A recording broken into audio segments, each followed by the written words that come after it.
आप देख रहे हैं BHBC न्यूज।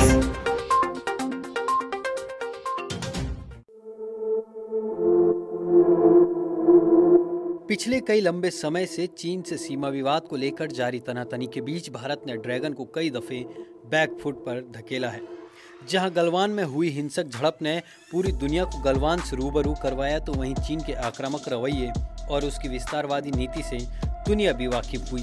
चीन लगातार अपनी विस्तारवादी नीति को बढ़ावा दे रहा है और उसने चीन से लगभग 3000 किलोमीटर दूर रूस के व्लादिवोस्तोक जैसे ऐतिहासिक शहर पर भी अपना दावा कर दिया था।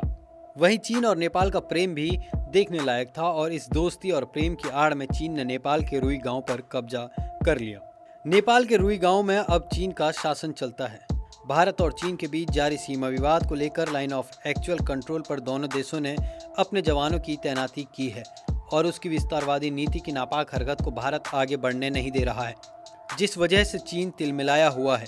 भारत ने ड्रैगन की PLA आर्मी के चीनी सैनिक को लद्दाख के डैमचोक सेक्टर में पकड़ा, जिस पर चीन ने रोते हुए अपने सैनिक को वापस लौटाने की गुहार लगाई। इस संदर्भ में चीन का कहना है कि उसका एक सैनिक रविवार को अंतर्राष्ट्रीय सीमा से लापता हो गया। ज्ञात हो कि चीन और भारत यानी कि दोनों देश लगभग 1600 किलोमीटर लंबी LAC पर ठंड में भी अपने सैनिकों की तैनाती के लिए भी तैयार हैं। वहीं अब चीन के PLA के वेस्टर्न थिएटर कमांडर के प्रवक्ता कर्नल झांग ने अपने एक बयान में कहा कि 18 अक्टूबर की शाम को उसके एक चरवाहे का याक खो गया था, जिसे ढूंढने के लिए सैनिक चरवाहे की मदद कर रहा था।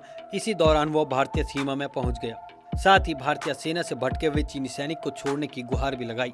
वहीं भारत ने चीन के लापता सैनिक को जब पकड़ा तो चीनी सैनिक के पास कई अहम दस्तावेज भी मिले, जिनमें सिविल और सेना से जुड़े अहम दस्तावेज हैं। इसी को लेकर अब भारतीय खुफिया एजेंसी जांच में भी जुट गई है और अब इस बात की जांच की जा रही है कि क्या चीन के जवान का भारतीय सीमा में आना कहीं चीन की कोई साजिश तो नहीं है या फिर चीन का कोई खुफिया मिशन हो। वहीं भारतीय सेना द्वारा जब यह चीनी सैनिक पकड़ा गया तो उसे मेडिकल सहायता, खाने के साथ गर्म कपड़े और ऑक्सीजन भी दी गई।